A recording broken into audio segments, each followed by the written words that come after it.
Hello and welcome everyone to Brookings Doha Center webinar on France and Islam, Identity, Politics and Geopolitics. The relation between France and Islam has always been contentious, at least in the public spheres, particularly the French form of the laïcité has attracted both domestic and international scrutiny for its application and for its nature.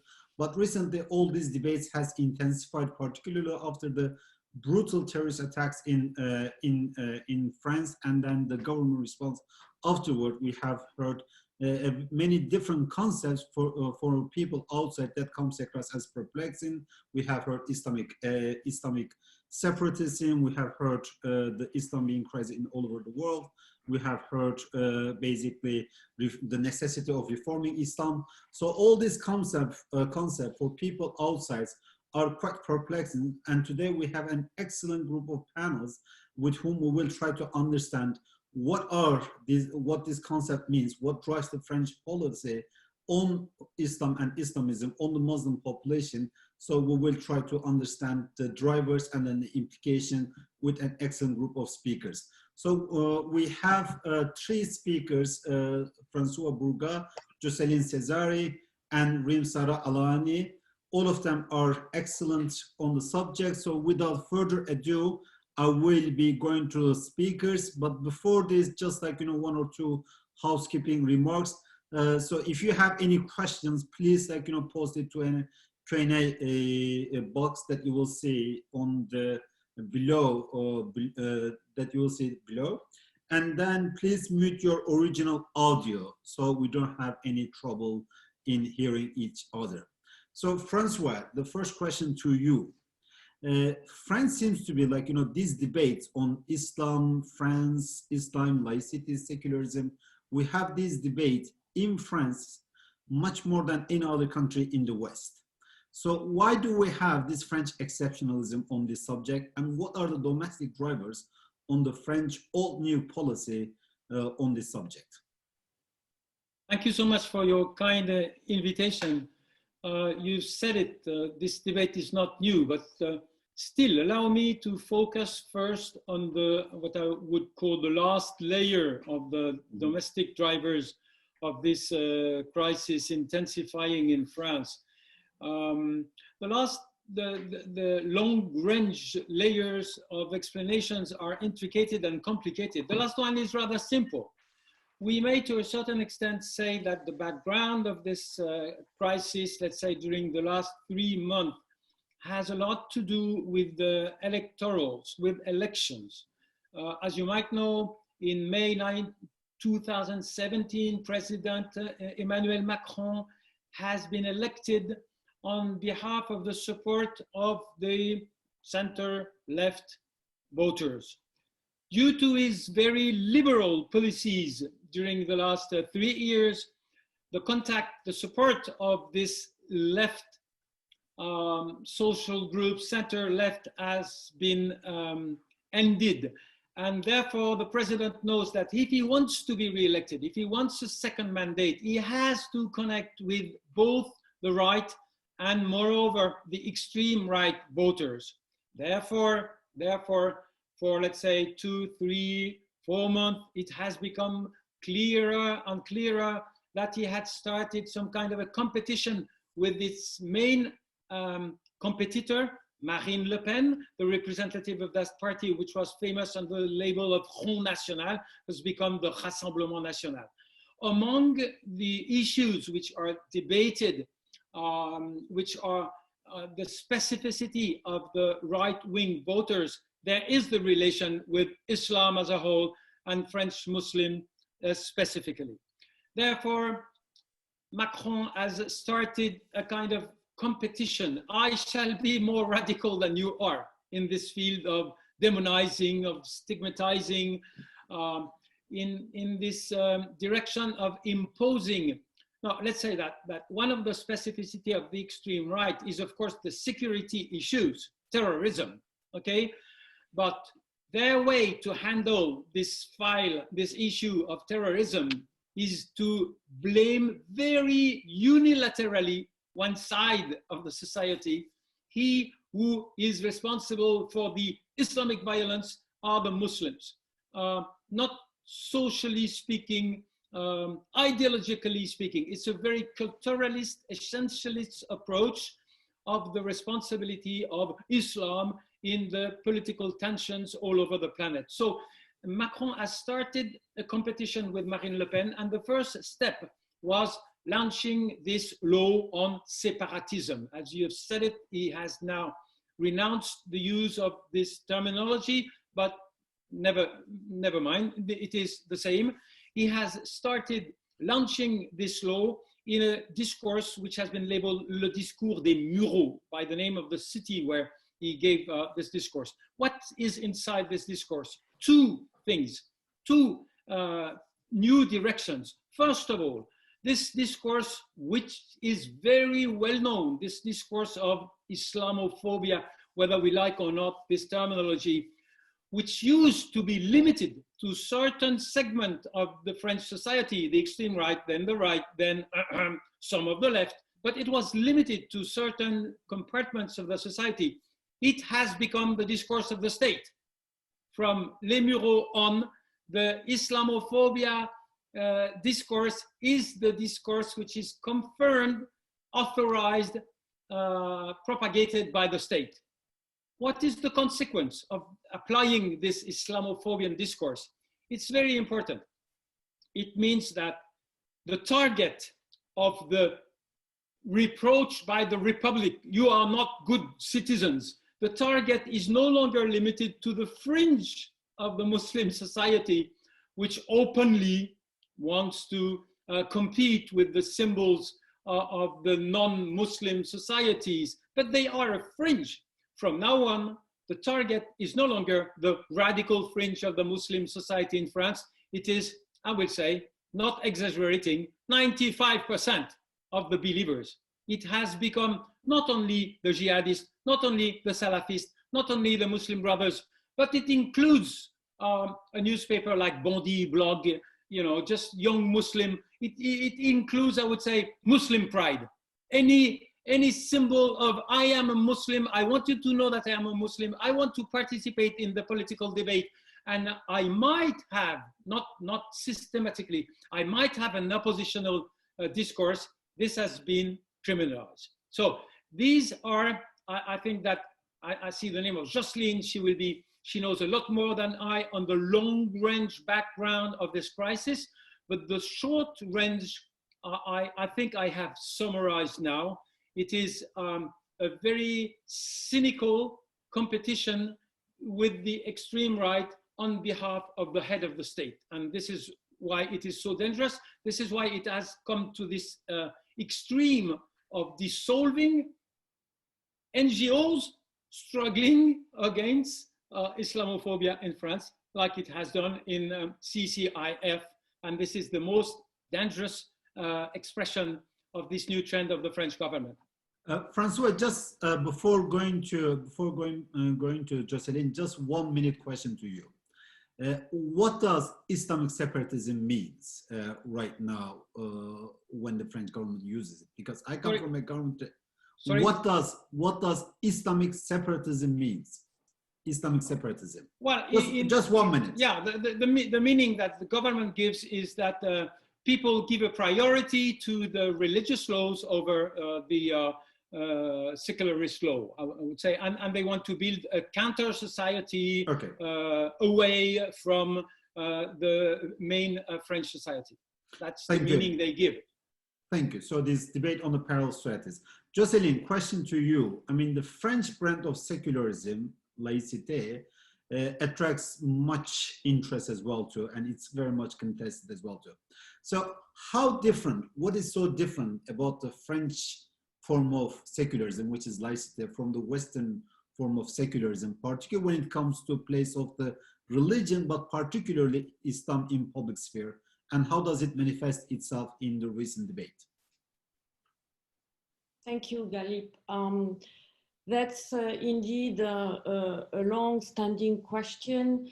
At the risk of being a little technical, secularism usually means two different things. First one is the relationship between the state and religious organizations. And unlike what people think, it can take different forms. Separation is not the dominant form. Actually, there are only two countries in the world which separate. It's the US and France. All other countries that are deemed secular do not separate. So the principle here is to try to treat all religions equally and not to impinge on the organization, on the doctrinal content on any religion. And the other way too, no religion should try to take on the state. So this is the equilibrium that should be the secular culture in any country. And again, there is no universal formula. It really depends on the history. So the French separate. Also, we can argue that compared to the US, the separation is not as clear as it is. The second dimension is the social legitimacy of religion in public space. And this is where the French have a very, I would say, long-standing history of suspicion of religion in public space. And it can go back to the war of religion, the fact that French citizens of Catholic and Protestant background kill each other in the street during the war of religion. And it meant that the state since then had imbued the responsibility to take care of the safety of people at the detriment of religious freedom, of religious expression. And this has been the history of all religious groups in France. If you want to be recognized, you have to comply by a very strict private-public distinction that puts all your religious activities either at home or in the place of worship. The issue is that Muslims coming on the last wave of labor immigration to France from a post-colonial background, they don't have this experience. And actually to be a good Muslim is also to be a good Muslim in the citizen act, in the civic act. And that's where Americans, for example, don't have any problem. They are very comfortable with citizens of all religion expressing their belonging and behaving in the public space. And that's where I think the issue is for Muslims. It is not the only one. I mean, Muslims in France and more generally in Europe combine a lot of heavy features. They come from immigration, they have a low socioeconomic background, and you can see in France the changes of terminology. We used to talk about immigration. When I started my research, it was all about immigration. There was nothing about Islam. Then we moved to North African, Maghreban, and now it's all about Islam. And unfortunately, in this shift toward religion, all other issues that are either economic, education, immigration are lumped together under the terminology of Islam. And to make things even more intense, is the fact that you have an international environment where radical Islamic groups are using Islam as a way to make claims or to appear as political actors. And that's also part of the issue. So the French, like also other Europeans, sometimes have a hard time to distinguish between what is an observant Muslim and what is a politically motivated Muslim. And all surveys show that since 9/11, most of the European states, not only the French one, because of the security environment, have increased control and limitation on religious activities, not only for Muslims, but Muslims are on top of that, but for all religious groups. So this is a worrying trend in the sense that if the state is not able to maintain the guarantee for religious group to worship, this is a breach into the democratic contract.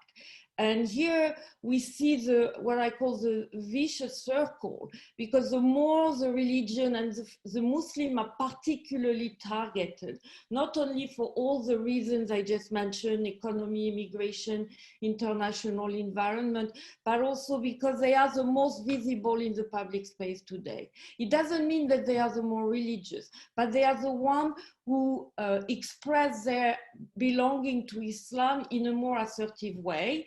And this creates lots of issues, like the headscarf issue that has been ongoing since 1989.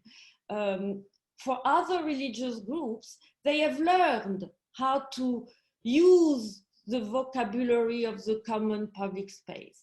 And Muslims, unfortunately, sometimes are represented in the public space by leaders who do not use this vocabulary. So you have also this kind of ambiguity. Sure.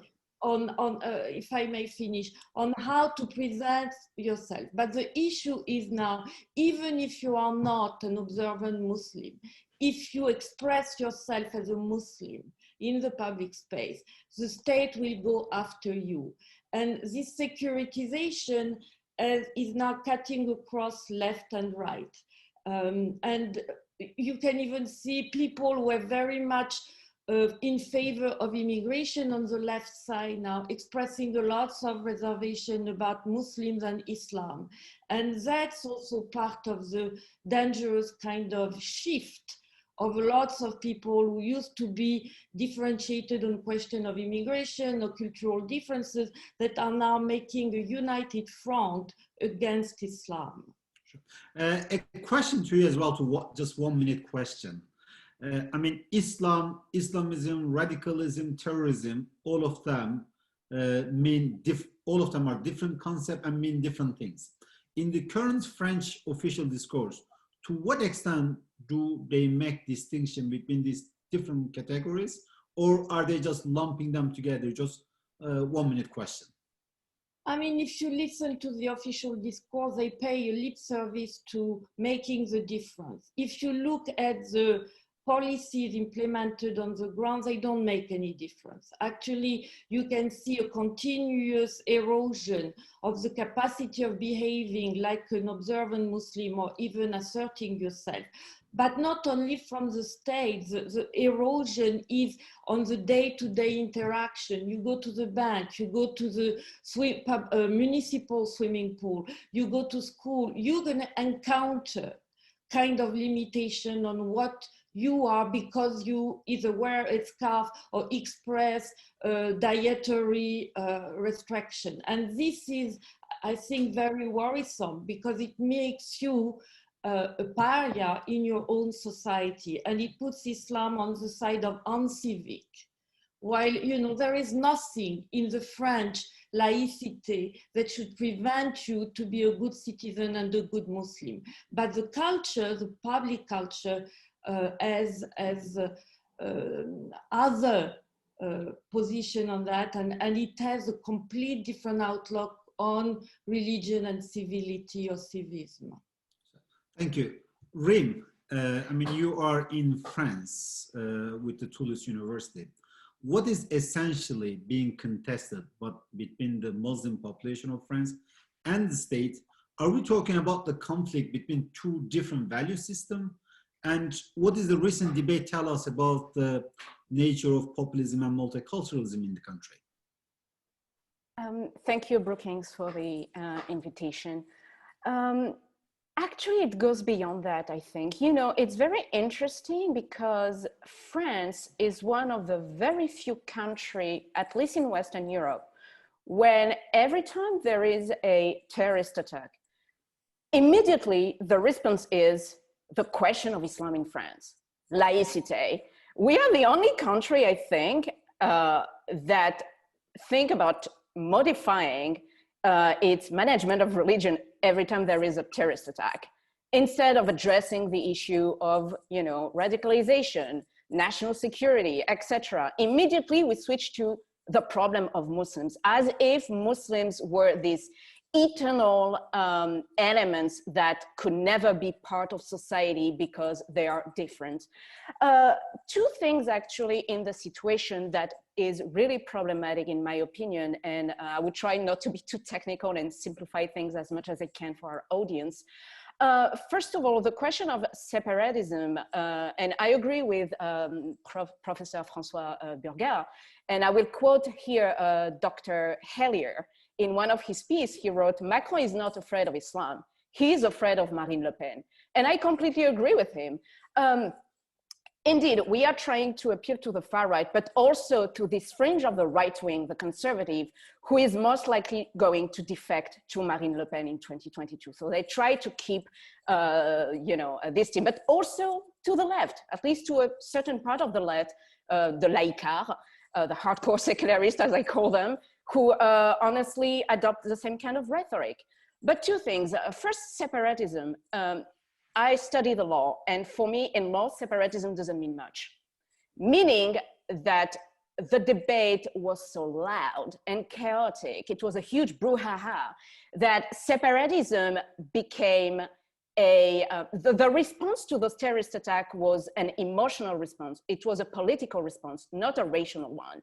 So in separatism, you put women wearing a headscarf, halal food in supermarket aisles, Islamo-leftism in academia that apparently is spreading according to the Minister of Education, drug trafficking, gang violence, jihadist, Muslim Brotherhood. So it's this huge discourse that in the end, the law is not going to talk about that, but we are still talking about it in the public discourse, and this affects the electorate. Also, legally speaking, the draft of the bill on consolidating Republican values, the bill has changed titles 3 times, just to tell you how tricky it is. Because, you know, there is the political discourse and there is what is, you know, like what we can pass on a legal level and what can pass the constitutional test. We are witnessing an erosion of civil liberties. It goes beyond religious freedom here. You know, we already have a very strong and probably one of the strongest legal framework when it comes to tackling terrorism, surveillance, tackling hate speech. Again, contrary to the myth, freedom of speech in France is not absolute. There are limits. There are certain types that are criminalized. So we do have those legal tools. So for example, deportation. We have laws regarding deportation, regarding limits to apply for asylum, dismantlement of associations, except that what we are seeing today is that we are giving up on the rule of law. We are dismantling association without due process. We are immediately doing some expedite justice. And I even listened to to some legal experts or politicians or pundits claiming that we need to withdraw from the European Convention of Human Rights or from our international treaties protecting human rights, because according to them, they prevent us from addressing terrorism in an effective way. And this kind of discourse is extremely dangerous because it's becoming mainstream. And if we are not capable right now to abide by the rule of law, because it's in time of crisis that we need to do that, we are going on the wrong path. And I don't think it's going to get any better. Rim, a question to you as well. To what extent the different understanding of freedom of speech, let's say by the Muslim population and the French or the France is part of this debate? Just 1 minute. To be honest, it's just my opinion. Some might disagree. I don't even think it's a problem of freedom of expression. The jurisprudence of our jurisprudence, especially in administrative law, is complicated. So the idea is freedom. Like the principle is freedom for everybody. You have freedom, and we don't have blasphemy laws. And if there is an issue, you take the matter to court, and a judge will decide what is a line between hate speech and between freedom of expression. It's very complicated. It's very complicated, even for a judge. As for French Muslims, I mean, yes, I think there is a difference between freedom of expression and celebrating, blasphemy.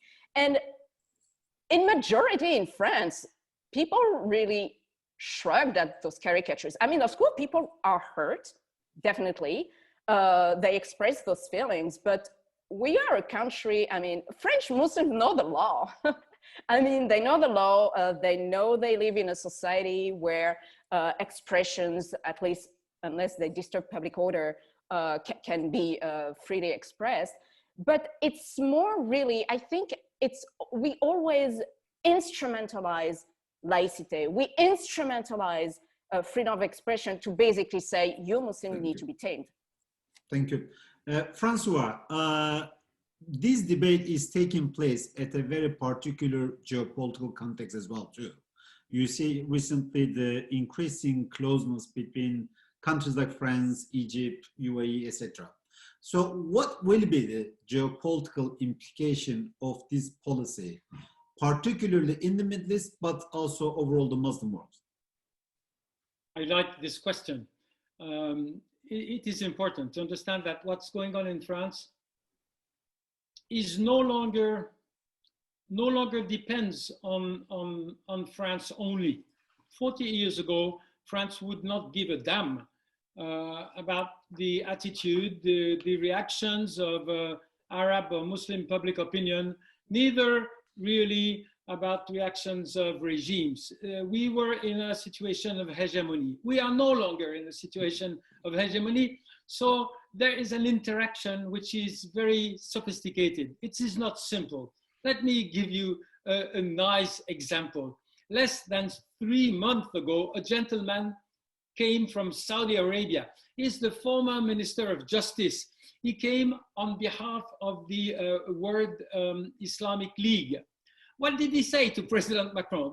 This person coming from, Saudi Arabia, which we consider is the country exporting political Islam since political Islam exists, right or wrong, in fact, wrong. But this Minister of Justice, former Minister of Justice, said to President Macron, I came here to encourage you to struggle against what? Against political Islam.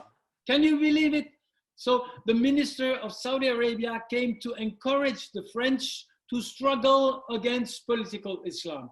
So this new formula is very important to understand. What is behind this strange attitude? Regimes in the Middle East, regimes in the Emirates, regimes in Egypt, they are real good specialists about politics in their society.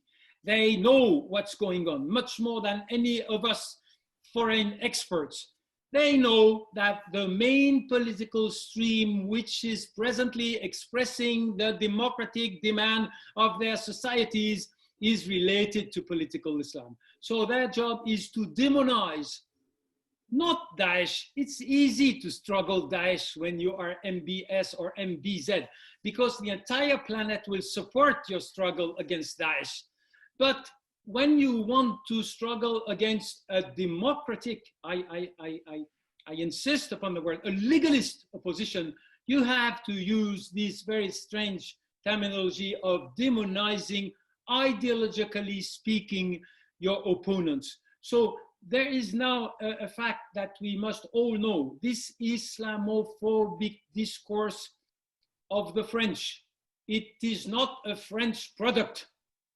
It is a bilateral realization. It's been produced in cooperation with the autocratic regimes for the last 40 years. It was very common when it would come from the Algerian generals or from Zine El Abidine Ben Ali. The new dimension is that this anti-Islamic opposition, anti-mainstream of opposition is now handled by Saudi Arabia, the Emirates, Egypt. So we need to know that when France chooses this Islamophobic discourse, not only it is useful at a domestic level to struggle against Marine Le Pen. I like your formula, Rim. I will post it. I will not even mention your name. Macron is not afraid of Islam. Macron is afraid of Marine Le Pen. Okay, I buy it. But also Macron keeps in a good commercial relation with the Emirates and with Saudi Arabia. There is really a cooperation now. It is la diplomatie des rafales. Now, very briefly, I still have 1 or 2 minutes. The reactions in the Muslim world are of two kinds. I will say there is la vache qui rit boycott type. La vache qui rit, it's this cheap French cheese, which is very popular. It's one of our great success in the Arab world. But it's 1 or 2% of the sales to the area. So there is a popular vache qui rit boycott, but at the same time, there is no Rafale boycott. And the Rafale is 20, 30, the armaments are a huge majority of the investments of the Arab world, of the commercial exchanges. So until now, the popular pro-boycott has not been really efficient because it is supported by lips only. Of course, Sisi has allowed Al-Azhar to use a tough language. Saudi Arabia has allowed some religious activists to speak against France, but mainly at the head of the states, there is absolutely no boycott of France. So the reaction of the Muslim world is to be divided into vache qui rit, popular boycott, and full support by the states. This is one dimension. There is more to say, but I think that I have spent my 6 minutes. Thank you. Thank you.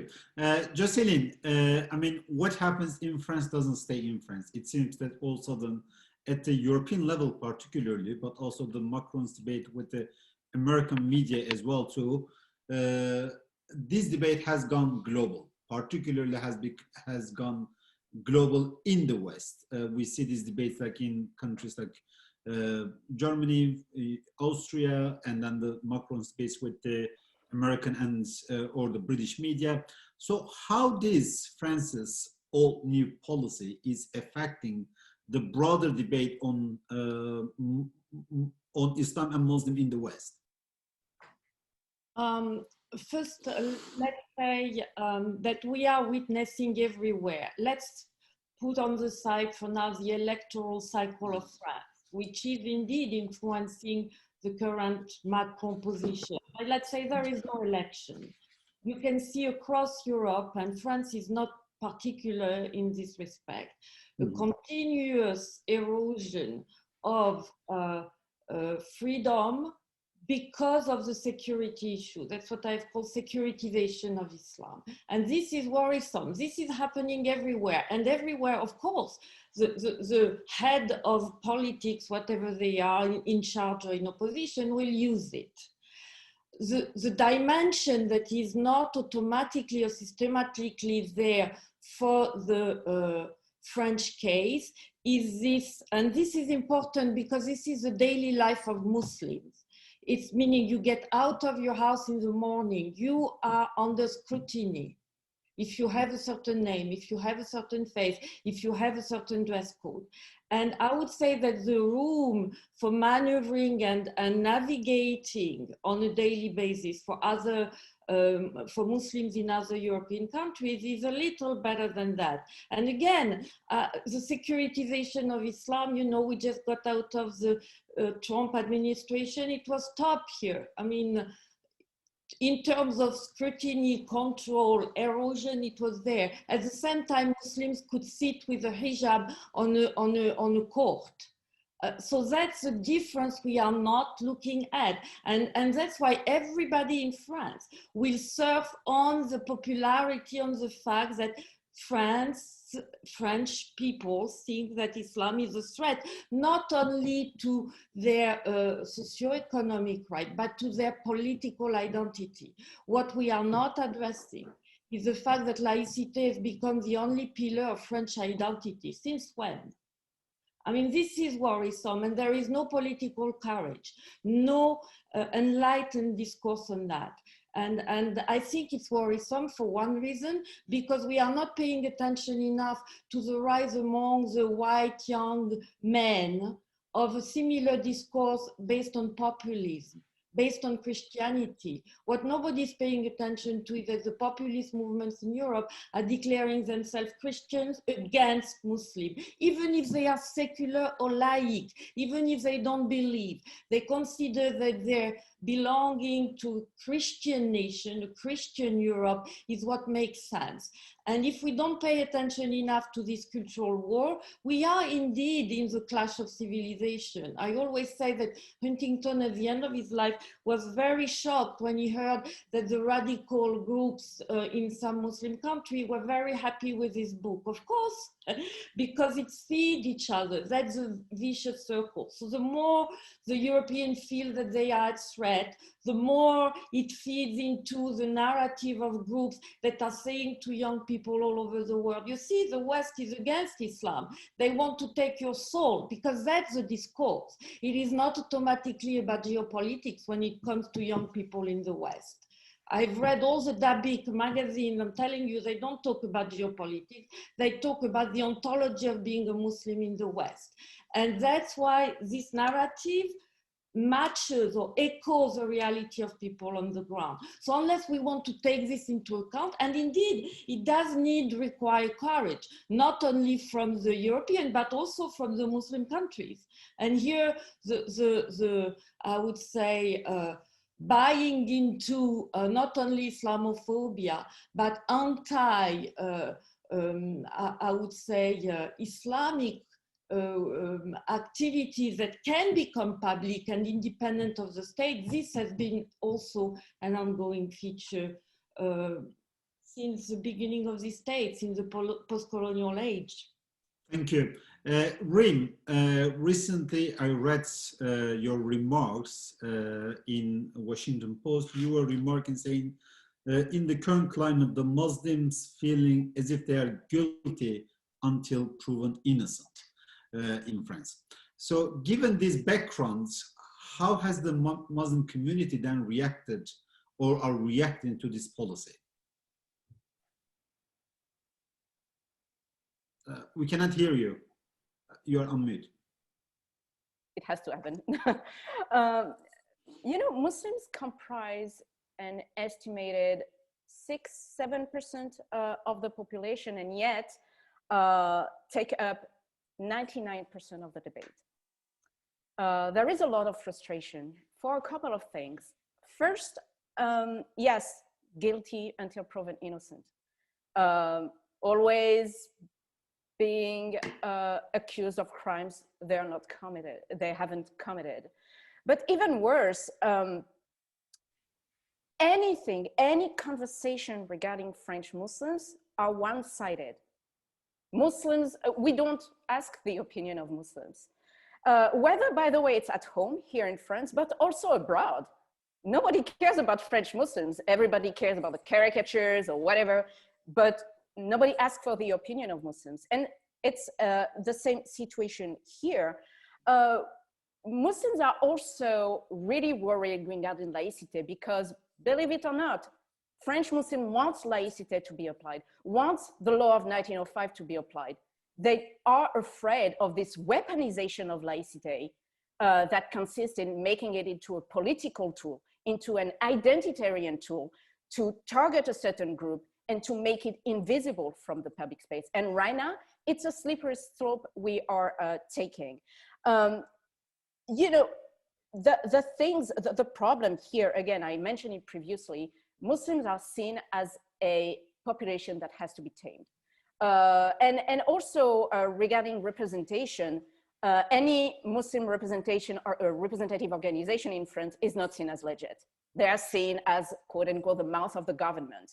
There is a problem, and for sure Muslims today need to make political alliances, need to empower themselves, otherwise nobody is going to do it for them, need to empower themselves to have their own institution. But unfortunately, we are putting obstacles. And again, it starts with religious freedom. I read the draft. The law of 1905 is gonna be really deeply affected, especially when it comes to freedom of association. It's going to make laïcité into this illiberal tool to target Muslims. But the thing is, the law is broad enough because we cannot make a law just targeting one religion. It would be discriminatory. The law is broad enough to affect everybody. So yes, it starts with Muslims. Muslims will be the first affected. but when until the next group is coming next and next and next. So we need to be careful because again, our values and principles are at stake. And if we are the country of liberty, equality, and fraternity, we need to make sure that those values are respected. And right now with this bill, I do not see that. And trust me, there is a lot of frustration here and sadness. Just 1 minute follow-up on this. I mean, you had an excellent piece on the weaponization of laicite. I think it was on the Berkeley's website, Berkeley Center's website. Briefly, for our audience, you said that the French Muslim doesn't have problem with the application of the laicite, but are afraid of the weaponization of the laicite. Can you a bit expand on this more for 1 minute? It's going to be hard in such a short time because it's a long, 2 minutes, okay. What happened is, you know, we have a very clear law when it comes to separation of church and state. I'm not saying that the law was at that time in 1905, it was not a peaceful process. France has a very difficult relation with religion as a whole. It's a bit of our history. Like there is, religion is seen as a threat. It's typically, I mean, it's European, it's French especially. But in 1905, the idea was really to separate the church and the state in a way that the state must remain neutral. Neutrality was imposed upon the state and its civil servant to be able to ensure freedom of conscience and religious freedom. So neutrality was never aimed at individuals, it was aimed at the state. But what we have been witnessing the last 30 years-ish is that we are slowly taking this principle and try to make individual neutral in the public space. We are trying to remove religion from the public space on a legal level. Even Marlène Schiappa, like the government did that video explaining laicite and get it wrong, saying that there is a separation between the private space and the public space. It's not true. There is nothing as such in the law.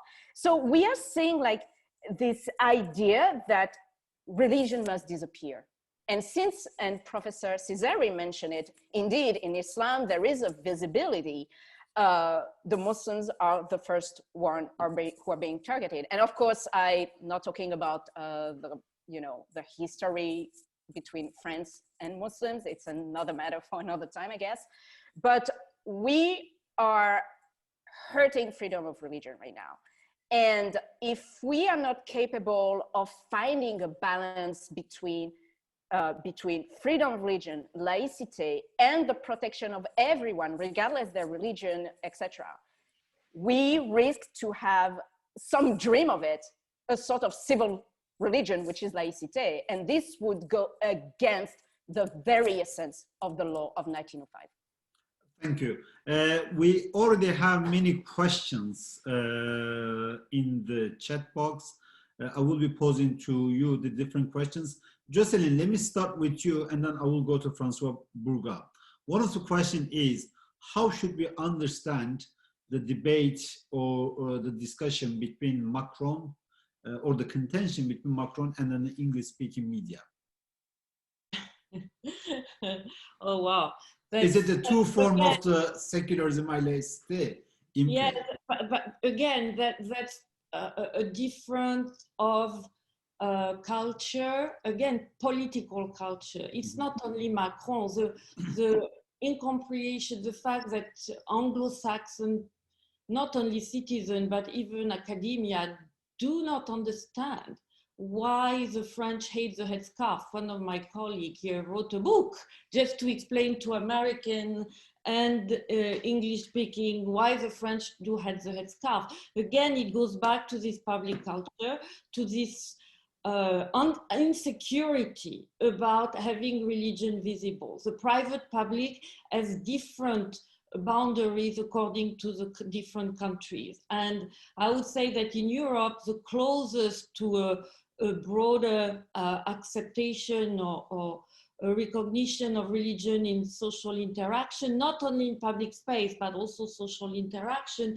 is the UK. And then you can have the whole gradation. You go to the Netherlands and Germany, and then the more, you know, and you arrive to France, and France has the strictest boundary between the two. It doesn't mean that religion is off the public space. It said that religion can be on the public space only in the place of worship. I remember more than 20 years ago, before I moved to the US, I had this surrealistic discussion with some of my French colleagues in the academia and young women wearing the headscarf. And at one point, one of these colleagues said to the young women, "We don't have any problem with the hijab. You wear it at home or in the mosque." That's the French misunderstanding. And it's beyond, you know, Islamophobia. It's something that's there. And again, we are not working on it because, of course, there are other variables that make us, you know, busy. But this has been going on for more than 30 years. And we are not out of it. Actually, I think it's even worse because it has provoked an identity politics from young people who cannot care less about religion on the Christian side. And that's worrisome to me. Just a follow-up question, because it seems that the question are, we are having many more questions. One of the person in the audience is saying, how can we dehistoricize the debate on laicite? Who will have the political courage to have a demanding conversation on the matter? Jocelyn, why don't you go first? I always say you cannot expect the state leaders or even political parties, because they all share this very, I would say, secularist culture. What we are missing also in France is a strong civil society with different groups that could have an alternative discourse. The only one who try are some of the people in the academia, and we have something right there, but that's not enough. I'm sorry to say, academia is not sufficient to change the discussion. You need more mobilization in the civil society, and not only Muslims. What is killing, what's the kiss of death, is that Muslims are the only ones that talk about this issue, while indeed it is an issue for all kinds of religious groups. It should not be only the Muslims. Again, there was a whole debate in the Netherlands on Islam, on homosexuality a few years back. You know, I have not heard, and it targeted Muslims especially. They are they have homophobia, and they cannot be accepted as citizens as such. As far as I know, all the other religious groups, from Catholic to Jews, are as homophobe than the Muslim. I have not heard any religious group coming and saying, you know, that's not only Islam, because there is an history of dealing one religion at a time with the state. And if we don't reopen a public debate on religion, we're not going to go beyond this continuous feeding that Islam indeed is exceptional. Islam is the only one breaking the public-private division. And that's what is worrisome here. Yeah. No, sure. Francois, we have a couple of questions that I think you are better placed to address. One of them is the Saudi ministers encouraging the French to take a tougher stance on political Islam. One of the attendees is asking, is this a genuine desire by Saudi Arabia, or is this part of the image making that the Saudi Arabia has engaged recently in order to appeal to the West? Before I go back to Saudi Arabia, allow me to echo the idea that there would Sure. be a specific problem on direction of the Muslims in terms of visibility. Yes and no. I think we need to add one more level of problem before one of us finds the way out. But we need to say that there is a double standard attitude of the states toward this visibility of religion. Allow me to remind you, this has been this has been public, that ladies only swimming sessions have not been expressed initially by Muslims, but by Jews.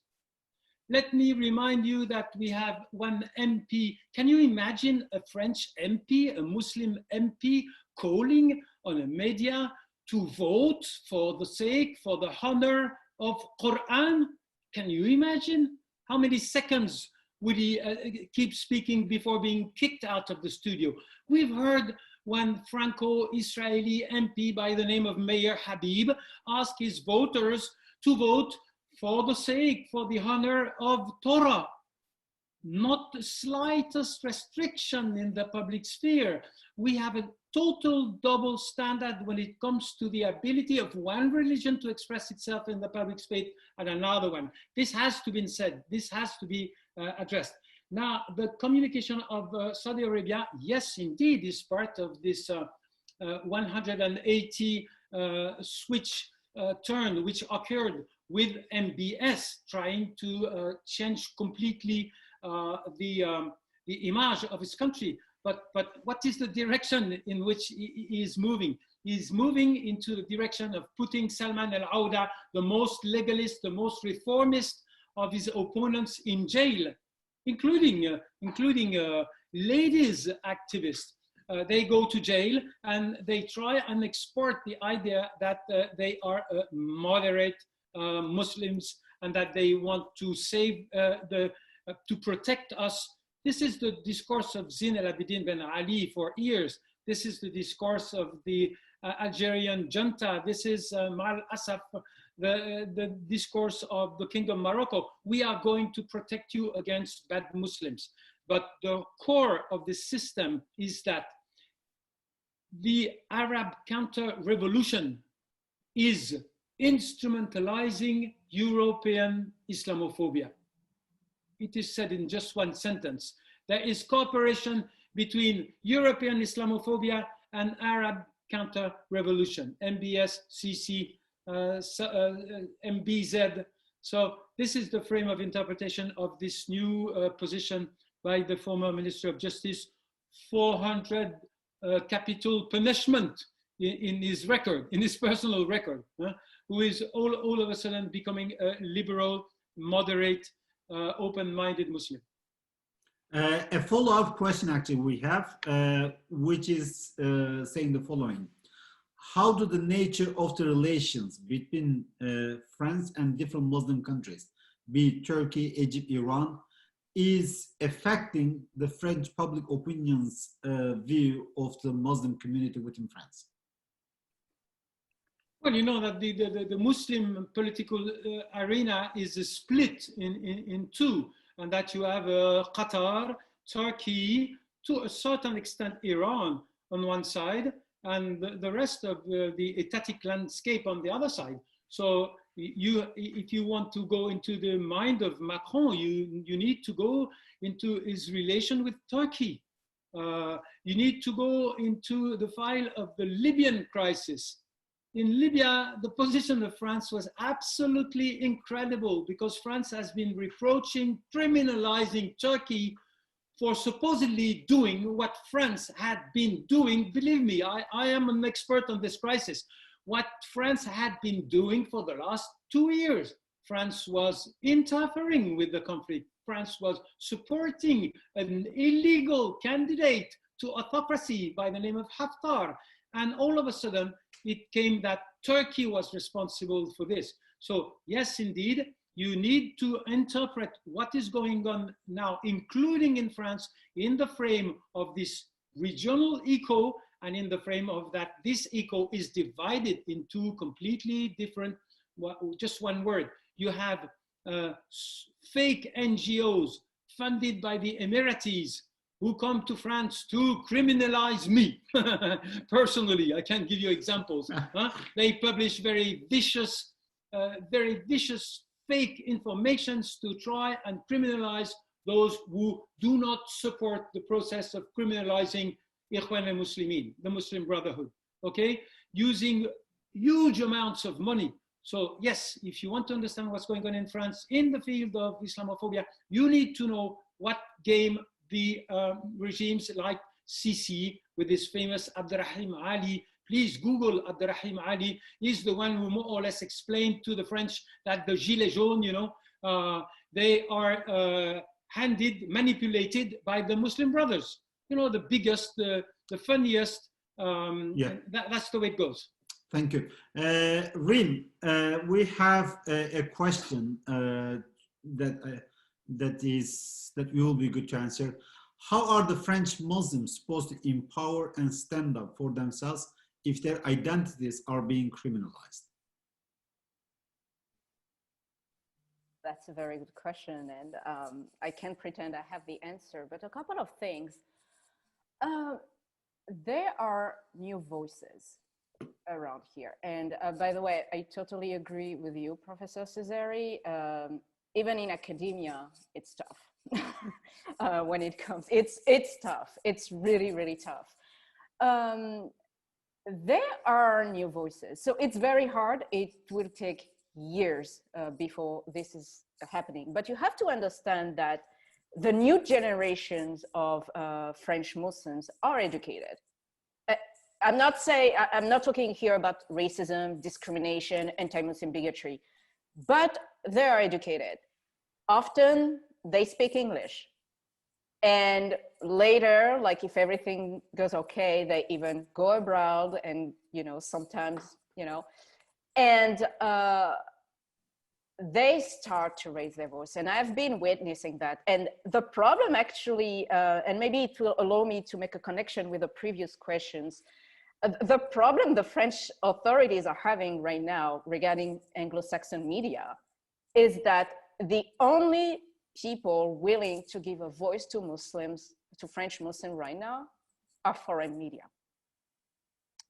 And once you have people who speak English, who can share the experience, all of a sudden the French government cannot control the narrative. And it becomes, you don't understand the reality on the ground. Well, the thing is, people are telling their reality, are sharing their experience. And it's a first step, because 20 years ago, and even 10 years ago, not going too far, this was not happening. I think for what it was, social media also had an impact as well. So today, even if it's still extremely small, you are having organization. You do have people mobilizing. And maybe I'm too optimistic, I don't know, it's maybe my nature, I don't know. But I think there might be a little light at the end of the tunnel, but again, it will get worse before it gets better, in my opinion. But there are voices, and I think it will come with the next generation, because I think we are going through a phase where, you know, we are in the middle of a pandemic, we are in the middle of horrific terrorist attacks, the economic situation that is not really doing good. So once, it will take time, but when there is a will, there is a way. And I also think we need to mutualize forces across Europe. So I think there is something to do within the EU as well. I don't think French Muslims can do it by themselves. And but one thing that I really, really want to insist is that it's really draining to see people talking on behalf of Muslims, French Muslims, without asking their opinion, without caring for them. Because in the end, everybody is using French Muslim for their own agenda, whatever that is, and they are paying the price for it. So if you want, like, if someone wants to give help, at least reach out. And that's something we're not doing right now. So do you see the French, so-called French Muslim leader as part of the problem rather than solution? Sorry, can you repeat the question? I didn't hear. Do you see the so-called French Muslim community leaders as part of the problem rather than solution on the subject? I think there are, because what happens is I believe they are completely disconnected from reality by design. Because, I mean, if you take the French Council of the Muslim Faith, which I'm sure are doing their best in their own area, they are a creation of the government. I mean, literally it was, sorry, I forgot the date and my brain is a bit slow. It was under Sarkozy when he used to be Minister of Interior. It was created by the government. So when there is this suspicion, when there are suspicions toward the government, you cannot trust an institution that basically is repeating the government's words. And they're completely disconnected. They also have their own fights in between them. And of course, you also have foreign interference. And I think that Muslims are tired of foreign interference because that's another problem. French Muslims, again, are still considered as a foreign element. And even abroad, we are trying to grasp them, you know? And I think we need to end that. And yes, I think the official authorities right now are not legitimate. So yes, part of the problem, definitely, but I think the issue is even wider. Sure. Jocelyn, I mean, one of the questions is suggesting that we should look at the broader context of the experience in France, which is the colonialism, the colonial history. And then recently we have also seen that some of the voices within the French establishment accusing the post-colonial studies as part of the problem as well too. So how relevant is the experience of colonialism, but also the academic study of post-coloniality in our current debate? There is no doubt that the colonial past has shaped the perception of Islam in France. You know, if you are from North Africa, if you have a certain kind of ethnicity that is visible without being a Muslim, you can be seen as an Arab, as a Muslim, because for the French, it's exactly the same thing. And if you are from sub-Saharan Africa and very conservative Muslim, nobody pays attention to you because you don't look like a North African person. So indeed, it does have an influence on the perception and understanding of Islam. Having said that, what we are not paying attention enough is the spread of Islam. We don't have any numbers because we don't do statistics with religious affiliation, but there is a spread of Islam among young people who are not born in Muslim families, and they tend to be very observant. So you can see there that they're going to get into the same problem that the ethnic Muslim. And that's also something that has to be addressed because they are also the ones who do not have education in Islam, that get their exposure to Islam through social media or the internet. And I have done this a long time ago. If you look at what you could call the supply of Islam online, it is very problematic in the sense that it's not about the religion, it's about an ideology, and it's fine. But it doesn't mean that you are covering the plurality of Islam. And so that's the kind of Islam that attracts young people who have no education whatsoever in the tradition. I usually say Islam doesn't need reform. Most of the issues we are facing now are the outcome of reformed Islam. And second, we need more Islam, not less Islam, but in the sense that it has to be transmitted and taught in a proper way. And that's why I'm very worried by the European initiative to control and produce this new layer of imam that will be stamped by the European Union as good imams. That's not following the neutrality. Or in the beginning I said, the state doesn't impinge on the organization and content of a religious tradition. That's exactly what the states are doing, not only in France, but everywhere today vis-a-vis Islam. And this is indeed an infringement on civil liberties, not only religious freedom. One or two lines from you also on so-called French Islam or indigenous Islam. What should we understand when the French official or the European official talking about an indigenous French Islam or an indigenous European Islam that are free from any domestic interference? So what should we understand from this? And also when you say more Islam, not less Islam is the answer to the trouble, can you expand on it? Yes. I mean, the interference, again, this is a very dated vision that you need some kind of state-to-state cooperation to control a political issue. What we see is actually the dynamic of a lot of networks that do not pass through the control of state, either Muslim majority or European states. And that's the kind of global platform that we are not looking into either. And that's also the responsibility of Muslims with all the challenge. If you have today a voice in Muslim majority country trying to say things about Islam, good luck with you, you know, because it is dangerous too.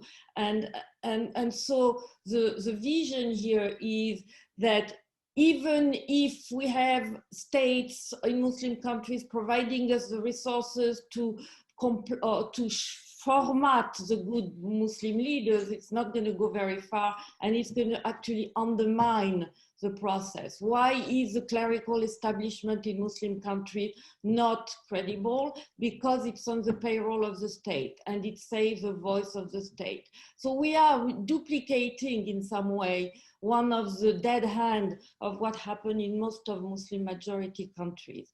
And that's why I think the EU could have been a space where alternative voices could be heard. But because of the security issue, everything has been blanketed by the security of citizens, you know, and that's where indeed now the question of religion comes in. And I do not see, again, any way that changes can come from state institution. The issue is also that if we look at the statistics, and I'm going to be a little gloomy here, the discrimination against religion is not only state. We tend to forget that. There is social discrimination between groups. And if you look at it, not only Muslims are victims, all religious groups. And because of Islam, it has increased everywhere and nobody's fighting against that. So how do we reestablish a balance here? What we have seen is an increase in restriction on religion and persecution on the base of religion. Muslims are on top, but there are other groups as well. And the statistics are there, you can see all of them. And that's again what I'm calling about building a civil religious discourse. And I don't think it can be done only in one country. It can be done maybe in Europe, maybe beyond. I don't know, you had another question. I think it's more or less like, you know, answered this as well too. So let me, we are in the last round, so 2 minutes. I would love to, if you can confine your remarks to 2 minutes. So obviously we have an issue out there. And then Brookings Doha Center being a policy institution, if you were right now advisor to the governments, what would you have suggested to take you know, to follow in order to chart a way out of this its trouble? So Francois, why don't we go first with you? Okay, the question is precisely the one I wanted to address. If you were yeah, I got the question. Yeah. I got the question. I say it's precisely the one I wanted to address because it's been mentioned by Reem, it's been mentioned by Jocelyn. I would like to emphasize what I look at as the core of the problem between Muslim and France. It's the inefficiency of the institutions of the representation. And this is some kind of French tradition. Since the colonial era, we have continuously interfered with the process by which the group who want to dominate expresses itself at an institutional level. Not only at political institutions, but media. We have not mentioned media coverage. The hardcore of the French functioning toward Islam is creating fake elites. Creating fake elites and allowing them to express themselves in the name of those who hate them, who do not consider them as elite. We had in France the Ara and the Bashara. We had the fake administrations of Muslims supporting the discourse of domination by the French. Then I like to quote again and again and again this fantastic word of Malik ibn Nabi in 1958. And Malik ibn Nabi wanted to describe the system by which the French were expelling the Muslims from the institutions of representation by manipulating the elections. He said, oh, the French system, it is remove your consciousness and allow mind to do the job. Remove your conscience and allow mind to do the job. It is still this system which functions until now, whether it is the CEC, the Conseil du Culte, which has been mentioned as being in the hand of the regime. But it is also the case of these incredible fake media elite, which we create as representative of the Muslims at a time when they are just totally despised by 99% of them. So if I was, and I said it already long before a parliamentary commission, I said, painting in pink the suburbs, I mean, restoring the economy of the suburbs cost a lot of money, but allowing Muslims, real representative of the Muslims, to express themselves on prime time, it's just a switch, you know? It's just a very fast decision. This has never been taken. Until now, we have on prime time the fake elites who support viciously the discourse of domination by the rest of the nation. This could be changed very easily. Thank you very much. Rim. And I would add to that, that unfortunately anti-Muslim bigotry is a business model. So it brings money as well. And that's, you know, you boost the audience. And so I think there is something to do about it on an ethics level, just to comment on your, because I completely agree. Well, a couple of things. I won't repeat what has been said already about representation, because I think it's a huge issue. If we really claim to be the country of separation of churches and the state, we need to stop interfering with religious affairs. And unfortunately, it's a French specialty and a tradition to interfere with religion. We have done that with the Catholic Church. We have done that with Judaism. And on another level, we are doing that with Islam today.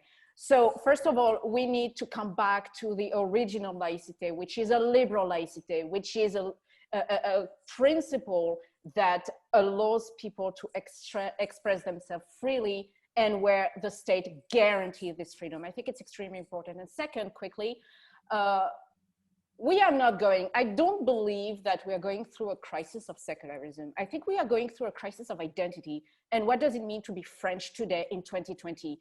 In a context where indeed we are going through a lot of things, in a globalized context. And I think that that's the reason why we are facing all the issues. I mean, one of the many reasons why we are facing all of these issues. Who are we as French people? We still don't understand that France today is not the France of, you know, the 18th century. We have also to make peace with our past. And of course, tackling discrimination, I think, should be a priority. We are not doing anything about it. And yeah, so many things to do. Thank you. Great ideas. Jocelyn, the last 2 minutes were with you. I thought I was done. Okay. Any suggestions for the way for out? If you are done, that's perfect. No, I can say something. I think one aspect that has not been addressed is the communication. I always say politics, of course, is policies, but 90% is communication. And there is some need again, and it goes back to the question of representation that was addressed. You need voices, and not only of secularists, but of people with a Muslim background, trying to de-intensify or de-dramatize what's happening now. And it's not there. So we can argue, and that's also something we are not maybe looking into. That's why social media, instead of being the echo chamber of the power, could play a role. And that's, I think, the question again of how do you posit yourself? How are you perceived with others? This is a question of communication, not only of identity. And I don't think that it can be done only by Muslims. What we know by history is that the narrative change when the group finds allied in civil society. Think of the civil rights movement. And even though we are still in problems here, you need a lie in the society. And that's also a strategy that is the responsibility of Muslim groups also. It is not only the responsibility of the state. And so communication, addressing issues outside the channeled, institutionalized way, and looking for broader alliances, not only in France, but I would say across Europe as well. Thank you very, very much for this incredibly insightful and lively discussion.